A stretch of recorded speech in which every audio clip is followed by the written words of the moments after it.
সুপ্রিয় দর্শক মণ্ডলী, আপনাদের সবাইকে স্বাগত জানাচ্ছি জিটিভির নিয়মিত আয়োজন যুব ও ক্রীড়া মন্ত্রণালয়ের উদ্যোগে যুব উন্নয়ন অধিদপ্তর পরিচালিত e learning and earning limited বাস্তবায়নে দেশের ৪৮ জেলায় শিক্ষিত কর্মপ্রত্যাশী যুবদের ফ্রিল্যান্সিং প্রশিক্ষণের মাধ্যমে কর্মসংস্থান সৃষ্টি প্রকল্পে সফলতার গল্প অনুষ্ঠানে আপনাদের সঙ্গে উপস্থিত হয়েছে আমি অন্তরা।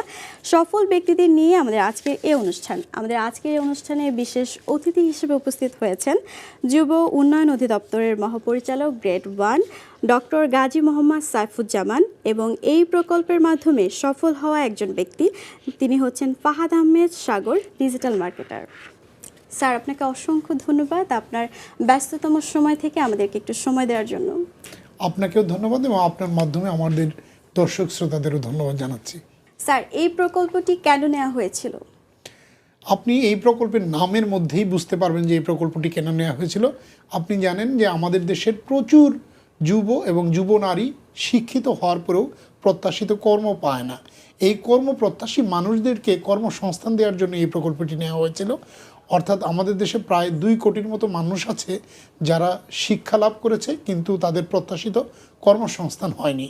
তাদেরকে কর্মসংস্থান দেওয়ার জন্য আমরা এমন একটি দক্ষতা উপহার দিতে চেয়েছি যে দক্ষতাকে তিনি প্রয়োগ করে দেশে বিদেশে থেকে অর্থ উপার্জন করতে পারেন এবং তার পরিবারের উন্নয়ন সাধন করতে পারবেন, যেটি আমাদের জাতীয় অর্থনীতিতে ইতিবাচক প্রভাব ফেলবে। এই লক্ষ্যে এই প্রকল্পটি নেওয়া হয়েছে এবং আমরা এই প্রকল্পে সাফল্য পাচ্ছি। আমাদের যুব নারীরা অত্যন্ত সাফল্যের সাথে ফ্রিল্যান্সিং ট্রেনিং করছে এবং দক্ষতা অর্জন করছে এবং দক্ষতাকে প্রয়োগ করে দেশ এবং বিদেশ থেকে অর্থ উপার্জন করতে পারছে। অনেক বড় উদ্যোগ। দেশের যুব সমাজের কোন চাহিদা থেকে এর সূচনা? মূলত কর্মসংস্থানের চাহিদা, কেননা কর্মসংস্থান ছাড়া আমাদের তরুণরা ভালো থাকতে পারবে না, কারণ তাদের জাগতিক অনেক চাহিদা রয়েছে, সেটি পূরণ করার জন্য অর্থের তাদের প্রয়োজন এবং সেই জন্য আমরা এই প্রকল্পটি নিয়েছি। এবং এই প্রকল্পের মাধ্যমে আমরা যেটি লক্ষ্য করছি যে আমাদের তরুণরা অত্যন্ত উৎসাহ ভরে তারা দক্ষতা অর্জন করে। তারা এখানে যে এই প্রকল্পের যে কন্টেন্ট যেগুলি রয়েছে, আপনি জানেন যে এখানে ফ্রিল্যান্সিং ট্রেনিং দেওয়া হয়, অফিস অ্যাপ্লিকেশন শেখানো হয়, গ্রাফিক্স ডিজাইন, ডিজিটাল মার্কেটিং, বিভিন্ন কন্টেন্ট রয়েছে এবং এর মাধ্যমে তারা যে দক্ষতাটা অর্জন করে বিশ্বব্যাপী এর চাহিদা রয়েছে এবং তারা দেশীয় মুদ্রায় যেমন আয় করতে পারে তেমনি আন্তর্জাতিকভাবেও তারা ডলার উপার্জন করতে পারে এবং এটি আমাদের অর্থনীতিতে ইতিবাচক প্রভাব ফেলছে। ফ্রিল্যান্সিংকে সরকার কেন ভবিষ্যতের কর্মসংস্থানের বড় মাধ্যম হিসেবে দেখছেন? ফ্রিল্যান্সিং হলো এমন একটি পেশা যে পেশায় অনেকগুলি সুবিধা আছে। প্রথমে লক্ষ্য করুন যে আমরা যদি ডলার উপার্জন করতে চাই তাহলে বিদেশে যেতে হয়, কিন্তু ফ্রিল্যান্সিং হলো এমন একটি পেশা যেটা দেশে বসেই ঘরে বসেই ডলার উপার্জন করা যায়।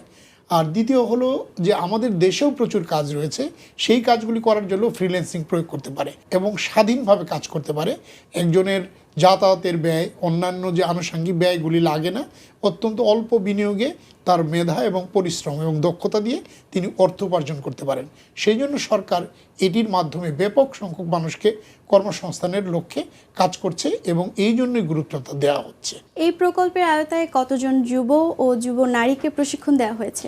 ইতোমধ্যে চলমান এই প্রকল্পের মাধ্যমে আমরা 10,200 জনকে প্রশিক্ষণ সমাপন করেছি, যার মধ্যে মোর দেন 60% তারা অর্থ উপার্জন করতে পারছে এবং তারা নিজেদের ভাগ্যের পরিবর্তন সাধন করছে। এবং এই প্রকল্পের লক্ষ্যমাত্রা রয়েছে 28,800 জন এবং এর আগে এই ধরনের একটি প্রকল্পের মাধ্যমে আমরা 16 জেলায় প্রশিক্ষণ দিয়েছি, সেখানে 6,400 জন, 6,000 এবং এই 10,000 মিলে আমরা 16-17 প্রশিক্ষণার্থীকে ইতিমধ্যে সাফল্যের সাথে প্রশিক্ষণ দিয়েছি, যার মধ্য থেকে উল্লেখযোগ্য সংখ্যক প্রশিক্ষণার্থী দেশীয় এবং আন্তর্জাতিক মুদ্রায় প্রচুর অর্থ উপার্জন করছে। ফাহাদ আহমেদ সাগর, আপনার কাছে আসছি। প্রশিক্ষণের সময় কি কি শিখেছেন? Computer office application, freelancing, graphics design সহ আরও 8টি বিষয়ে আমরা প্রশিক্ষণ নিয়েছি। এই যাবৎকালে আপনার মোট ইনকাম কত? 11K plus in USD. দর্শকদের উদ্দেশ্যে যদি বলতেন বাংলায় কত? বাংলায় প্রায় আপনার 14 লাখ টাকার মতো। ওয়াও, এটা অনেক দারুণ। প্রশিক্ষণের সময় কি কোনো খরচ দিতে হয়েছে বা আপনি কি কি সুবিধা পেয়েছেন বা কি কি অসুবিধা ফেস করেছেন সেটা যদি আমাদের সাথে একটু বলতেন। প্রশিক্ষণের সময় কোনো খরচ দিতে হয় নাই। আর অসুবিধার কথা বলতে গেলে আমি যেখানে ট্রেনিং করেছি জয়পুরহাটে, সেখানে কোনো অসুবিধার আমি কিছু ফিল করি নাই।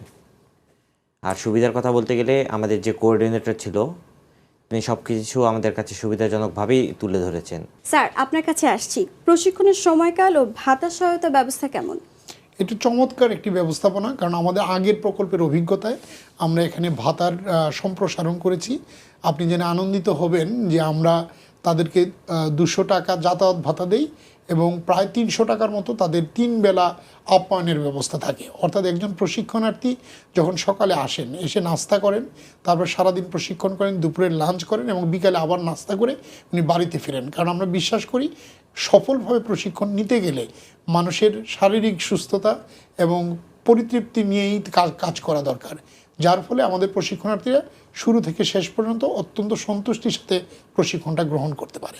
বাহ, চমৎকার। মোট প্রশিক্ষণ লক্ষ্যমাত্রা কতজন? আমাদের মোট প্রশিক্ষণের লক্ষ্যমাত্রা এই প্রকল্পের মাধ্যমে 28,800 জন, এবং এটার মধ্যে ইতিমধ্যে আমরা 10,200 জনকে প্রশিক্ষণ সমাপন করেছি এবং বাকিটিও চলমান রয়েছে এবং আমরা আশা করছি নির্ধারিত সময়ের মধ্যে আমাদের লক্ষ্যমাত্রা অর্জন হবে এবং বৈদেশিক মুদ্রা অর্জন সহ যুবদের কর্মসংস্থানে অত্যন্ত ভালো প্রভাব ফেলবে। চমৎকার। প্রশিক্ষণের মান নিয়ন্ত্রণ ও পর্যবেক্ষণ কিভাবে করা হচ্ছে?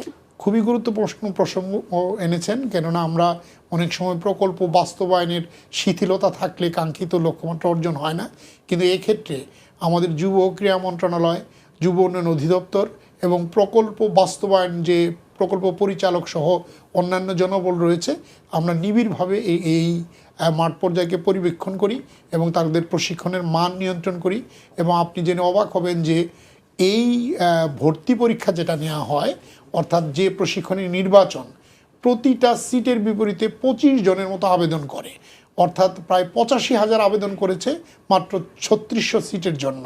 তো এই যে একটি ব্যাপক সংখ্যক চাহিদা এবং যোগ্য প্রশিক্ষণার্থীর নির্বাচন এবং স্বচ্ছতার সাথে ভর্তি পরীক্ষা দেয়া, এই কার্যক্রমগুলিও কিন্তু প্রকল্প বাস্তবায়নের অংশ এবং মনিটরিংয়ের অংশ।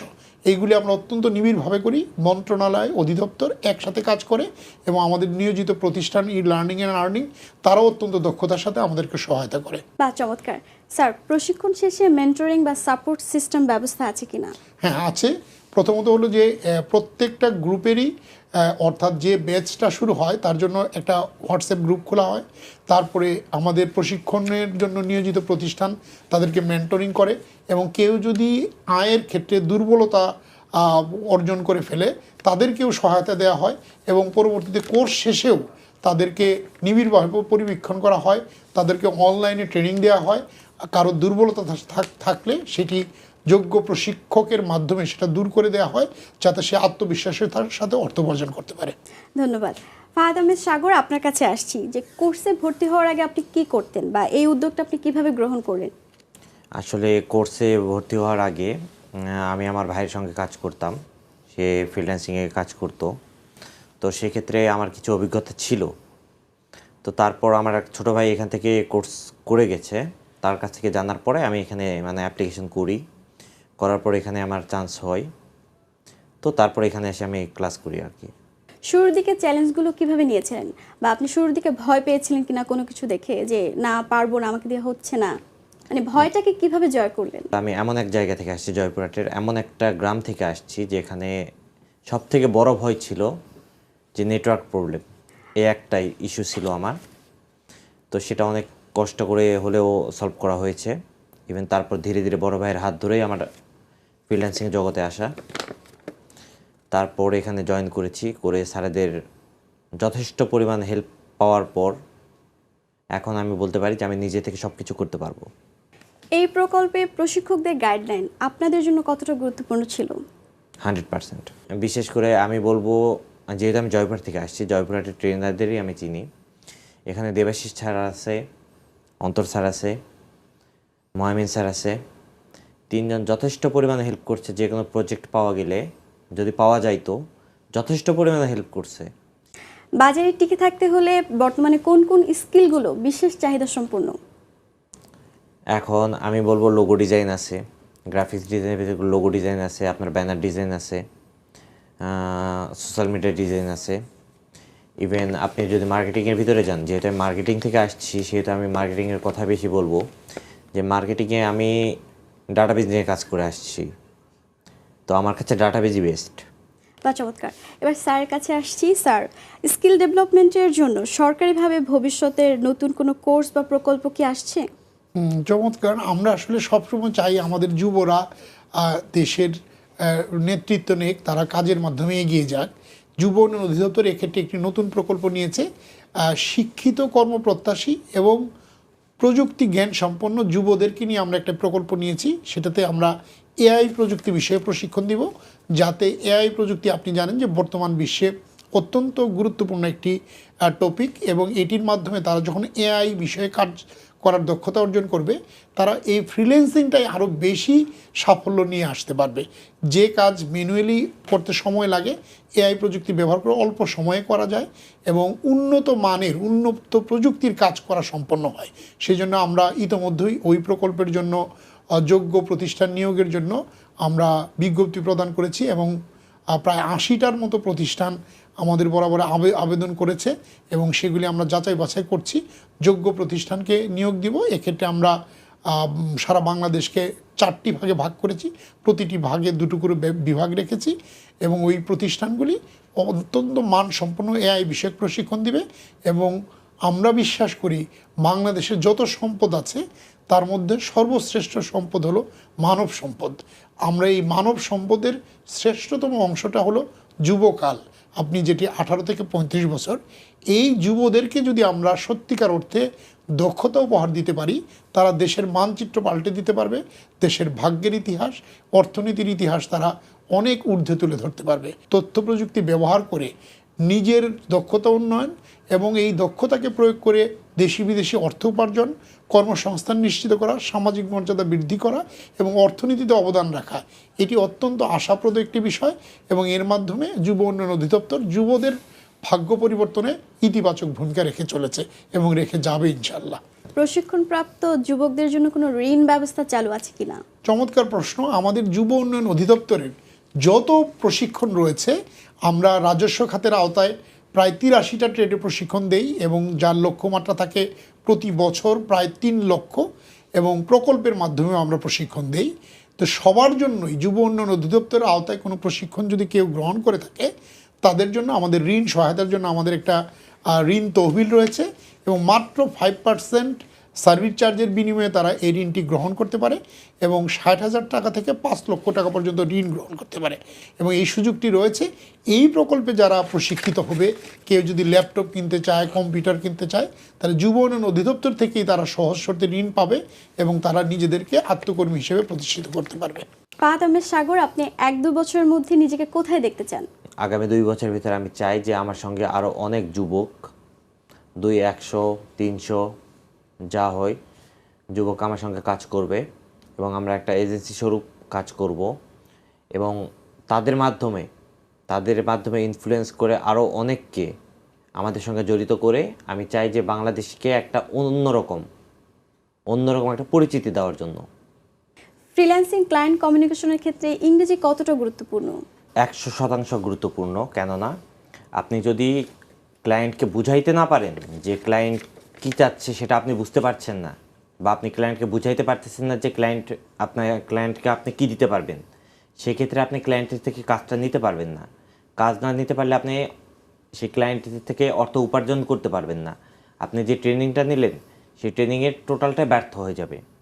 সেক্ষেত্রে আমি মনে করি যে ফ্রিল্যান্সিং প্ল্যাটফর্মের জন্য ইংরেজি 100% গুরুত্বপূর্ণ।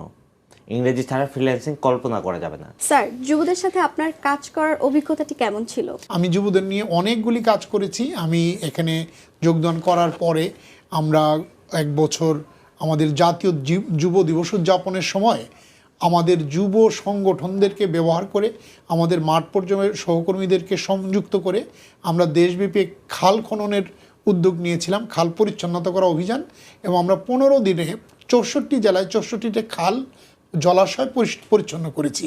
এটা যেমন একটা অভিজ্ঞতা। পাশাপাশি যুবদের যতগুলি প্রকল্প, যুব উন্নয়নের কাজই যুবদের কল্যাণ সাধন করা, তাদেরকে উন্নয়ন ধারায় নিয়ে আসা, তাদের কর্মসংস্থান করা।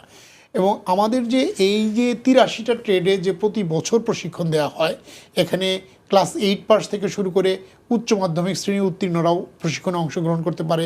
এখানে কম্পিউটার, গ্রাফিক্স, তারপরে ইলেকট্রিক্যাল কাজ, তার প্লাম্বিংয়ের কাজ, সেলাই, বাটিক, ব্লক বাটিক, এই ধরনের নানা ধরনের ট্রেড আছে, কৃষি আছে, পশুপালন আছে, পোলট্রি আছে। যে যে পেশা নিতে চায় তার জন্য যুব উন্নয়নের যদি এই প্রশিক্ষণটা নেওয়া থাকে তাহলে তার ব্যাংক ঋণ পেতে সহজ হয়, যুব উন্নয়ন অধিদপ্তরের ঋণ পেতে সহজ হয় এবং তারা তখন কর্মে নিয়োজিত হয়। তারা অনেকেই আমাদেরকে আহ্বান জানায় যে স্যার আমি এত বড় একটা পোলট্রি ফার্ম দিছি, আপনি এসে একটু দেখে যান। এটা একটা চমৎকার অভিজ্ঞতা এবং আমি দেখেছি যে হয়তো 5,000 আপনার ব্রয়লার ডিম প্রতিদিন উৎপাদন হচ্ছে আমাদের একজন যুব উদ্যোক্তার অবদানে। আমরা যে বাজারে যে মাছের সরবরাহ দেখি, কৃষি পণ্যের সরবরাহ দেখি, সবজির সরবরাহ দেখি, ডিমের সরবরাহ দেখি, এগুলি কিন্তু আমাদের যুব উন্নয়ন অধিদপ্তর থেকে প্রশিক্ষণ পেয়ে সাফল্য লাভকারী উদ্যোক্তাদের অবদান। এটি আমাকে অভিভূত করে এবং এটি আমাকে প্রবলভাবে প্রাণিত করে। ঠিক একইভাবে যখন আমরা আরও দেখি যে কোনো একটা নারী উদ্যোক্তা, উনি সেলাই, ব্লক বাটিক এগুলির মাধ্যমে প্রতিষ্ঠান গড়ে তুলেছেন, উপার্জন করেন, তার পরিবার ভালো রয়েছে, আমাদেরকে আহ্বান করে, আমাদেরকে অতিথি হিসেবে যেতে বলে। আমরা দেখি নারীরা কিভাবে এগিয়ে যাচ্ছে। আমাদের যুব নারী এবং যুবক এরা যে জাতির সম্পদ তারা কিন্তু পদে পদে প্রমাণ করছে এবং আমরা যুব উন্নয়ন অধিদপ্তরে যারা কাজ করি তাদের নিয়ে গর্ব করি যে আমরা এমন একটি টার্গেট গ্রুপ বা স্টেক হোল্ডারদের নিয়ে কাজ করি যারা প্রতিদিনই কোনো না কোনো বিস্ময়কর সাফল্য এনে দিচ্ছে। এগুলি আমাকে প্রবলভাবে অনুপ্রাণিত করে এবং এটি আমার জন্য একটি অত্যন্ত আনন্দের এবং গৌরবের অভিজ্ঞতা। স্যার, এই প্রকল্পের মাধ্যমে বিশেষ কোনো অভিজ্ঞতা যদি আপনি শেয়ার করতেন। এই প্রকল্পের মাধ্যমে প্রথম অভিজ্ঞতা হলো যে প্রতিযোগিতাটা হয়, অর্থাৎ আমরা 3,600 জনকে নিব, আবেদন করেছে 85,000। অর্থাৎ অনেক বিশ্ববিদ্যালয়ে ভর্তি পরীক্ষার মতো একটা পরীক্ষা অনুষ্ঠিত হয় এবং প্রচুর তদবির করে, চেষ্টা করে যে আমাকে চান্স পাওয়ার জন্য বা এরকম করে। তখন আমরা বলি যে আপনি যদি দক্ষতা প্রদর্শন করতে পারেন, দক্ষতা অনেকেই প্রদর্শন করবে, আমার যে সিটের ধারণ ক্ষমতা তার মধ্যে টিকতে হলে আপনাকে শ্রেয়তর দক্ষতা দেখাতে হবে। যার ফলে হয় কি, এই যে মানুষের আকাঙ্ক্ষা এবং তাদের চাহিদা এবং সেই অনুযায়ী পরীক্ষা দেয়া, এবং তখন যখন যারা চান্স পায় তারা অত্যন্ত আনন্দিত হয় এবং তারা কিন্তু তখন শ্রেয়তর দক্ষতার সাথে সাথে তারা লার্নিংটা তাদের ভালো হয় এবং তারা কিন্তু অর্থ উপার্জন করতে পারে। এই যে মানুষের যে সাফল্য লাভ করা, এটি আমাকে আনন্দিত করে এবং তাদের এই সাফল্যটা যে আসলে জাতীয় একটি সাফল্য সেটিও আমাকে অত্যন্ত গর্বিত করে। অসংখ্য ধন্যবাদ। সাগর, আপনার কাছে আসছি। আপনি কোন মাধ্যমে ডলার থেকে টাকা উইথড্র করেন, বা এই ধরনের ডলার থেকে টাকায় রূপান্তর করতে আপনাকে কোনো সমস্যা ফেস করতে হয়েছে কিনা?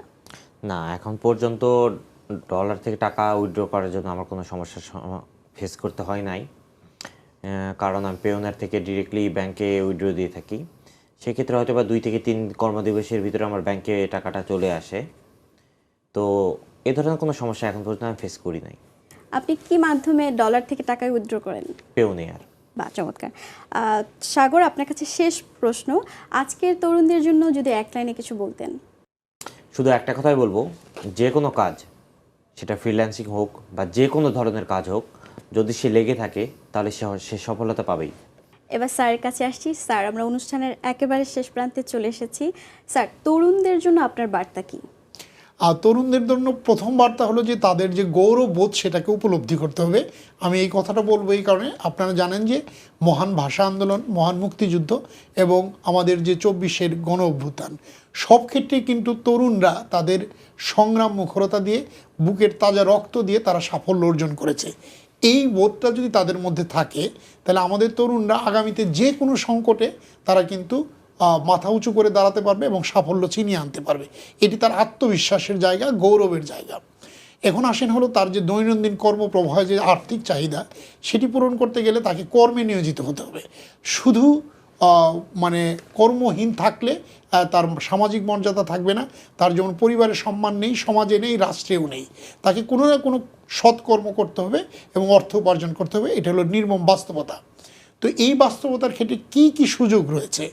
যুব উন্নয়ন অধিদপ্তর আমাদের সকল প্রশিক্ষণ, প্রায় 100টা ট্রেডের মতো প্রশিক্ষণ নিয়ে আমরা আমাদের সকল অফিসকে উন্মুক্ত রেখেছি। আমাদের যুব এবং যুব নারীরা অবাধে এখানে আসতে পারেন এবং কোনো না কোনো কোর্স বা ট্রেডে প্রশিক্ষণ নিয়ে দক্ষতা অর্জন করতে পারে। এই দক্ষতা প্রয়োগ করে তারা কিন্তু তাদের নিজেদের ভাগ্য পরিবর্তন করতে পারে, তার পরিবারের কল্যাণ সাধন করতে পারে এবং রাষ্ট্রীয় অর্থনীতিতে অবদান রাখতে পারে। এটি হলো আরেকটা সুযোগ। আর জীবন চলার পথে যত সংকট আসবে, তরুণদের মনের মধ্যে এই বিশ্বাসটা রাখতে হবে, মানুষের জীবনে যে বয়সের বিভিন্ন স্তর রয়েছে, আপনি জানেন যে শিশুকাল, শৈশব, কৈশোর, তারপরে এই যে যুবকাল, পরবর্তীতে প্রৌঢ় এবং বৃদ্ধ। তার শ্রেষ্ঠ সময় কিন্তু যুব সময়টা, অর্থাৎ 18 থেকে 35 বছরের যে সময়টা, এটিকে বাংলাদেশে আমরা যুব সময় বলি। সেটা যুব নারী বা যুব যেও হতে পারে। তো এই সময়টা তার কর্মক্ষমতার সর্বোচ্চ পর্যায়ে থাকে। তো এই সময়টা যদি তিনি অর্থ উপার্জন করে নিজের জীবনকে নিরাপদ করতে পারে, তিনি যদি উদ্যোক্তায় পরিণত হতে পারেন, তিনি যদি দেশ ও অর্থনীতিতে অবদান রাখতে পারেন, তাহলে জাতি হিসেবে কিন্তু আমরা এগিয়ে যাব। এবং যিনি সফল হয়েছেন, আমাদের এই সাগরের মতো সফলদেরকে আমি আহ্বান জানাবো, আপনারা নিজের ভাগ্য যেমন পরিবর্তন করেছেন, আপনি আরও 10 জন, 20 জন, 100 জন, 1000 জনকে আপনি আপনার চিন্তাধারার সাথে, আপনার দক্ষতার সাথে মিশিয়ে নিন। আপনারা পরিবর্তন করতে পারবেন উদ্যোক্তা হয়ে, এবং দেশ ও জাতির পরিবর্তনের মধ্য দিয়ে আমরা যাব। আর আপনি একটা জিনিস লক্ষ্য করবেন, আমাদের দেশে কিন্তু শিক্ষার ক্ষেত্রে আমরা যেটা প্রচলিত ধারা শিক্ষা বলি, তো তারা সবাই শিক্ষিত হয়ে কিন্তু সবাই চাকরি খোঁজে। আপনার কেউ বিশেষ পরীক্ষা দিবে, কেউ সরকারি বিভিন্ন দপ্তরের পরীক্ষা হবে, কিন্তু আমাদের যে ধারণ ক্ষমতা বা স্কোপ, আপনি দেখেন টোটালি গভর্নমেন্ট অফিসিয়াল হলো 20 লক্ষ প্লাস মাইনাস। হ্যাঁ, অর্থাৎ আমার এইটুকুই ধারণ করা, পদ শূন্যর বিপরীতে এখানে চান্স পাবে, আরও নতুন কিছু পদ সৃষ্টি হতে পারে। কিন্তু আমার তো যুব এবং কর্মপ্রত্যাশী মানুষের সংখ্যা কয়েক কোটি, কারণ যুবকালের যে জনসংখ্যা আমাদের যে যদি 18 কোটি মানুষ হয়, তার মধ্যে 30% প্লাস লোক হলো যুব, অর্থাৎ প্রায় 4 থেকে 5 কোটি মানুষ হলো যুব। এই যুব শক্তি আবার কাজ চায়। তাহলে এই যে শূন্যতা, কর্মহীনতার যে স্কোপ বা সংকট, এটি থেকে উত্তরণের পথ কী? উত্তরণের পথ হলো আপনার প্রাইভেট সেক্টরের ডেভেলপমেন্ট, বিভিন্ন কর্মে তারা নিয়োজিত হবে, পাশাপাশি নিজেদেরকেই উদ্যোক্তায় পরিণত হয়ে প্রতিষ্ঠান পরিণত করতে হবে, যারা অন্যদেরকে কাজ দিবে এবং সবাই মিলে দেশকে এগিয়ে নিয়ে যাবে। যুবদের প্রতি আমার আহ্বান, আপনার নেতৃত্বে, আপনাদের সাহসিকতায় আপনারা বারবার প্রমাণ করেছেন জাতির শ্রেষ্ঠ সন্তান আপনারা, এবং বয়সের শ্রেষ্ঠ অবস্থানে রয়েছেন। আপনারা সাহসিকতার সাথে উদ্যোগী হন, উদ্যোক্তা হন, দেশ ও জাতিকে অর্থনৈতিকভাবে এগিয়ে নিয়ে যান। আমরা আপনাদের পাশে আছি। যুব উন্নয়ন অধিদপ্তর আপনাদের সেবায় নিয়োজিত। স্যার, আপনাকে অসংখ্য ধন্যবাদ আপনার গুরুত্বপূর্ণ সময় থেকে আমাদেরকে কিছু সময় দেওয়ার জন্য। ধন্যবাদ আপনাকে এবং দর্শক শ্রোতাকে। আপনাদেরকেও অসংখ্য ধন্যবাদ। প্রিয় দর্শক, আপনারা দেখছেন জিটিভির নিয়মিত আয়োজন যুব ও ক্রীড়া মন্ত্রণালয়ের উদ্যোগে যুব উন্নয়ন অধিদপ্তর পরিচালিত e learning and earning limited বাস্তবায়নে দেশের 48 জেলায় শিক্ষিত কর্মপ্রত্যাশী যুবদের ফ্রিল্যান্সিং প্রশিক্ষণের মাধ্যমে কর্মসংস্থান সৃষ্টি প্রকল্পের সফলতার গল্প অনুষ্ঠান। আর দেখতে দেখতে আমরা অনুষ্ঠানের একেবারে শেষ প্রান্তে চলে এসেছি। দেখা হবে আগামী পর্বে। সেই পর্যন্ত সবাই ভালো থাকুন, সুস্থ থাকুন এবং জিটিভির সঙ্গেই থাকুন। আল্লাহ হাফেজ।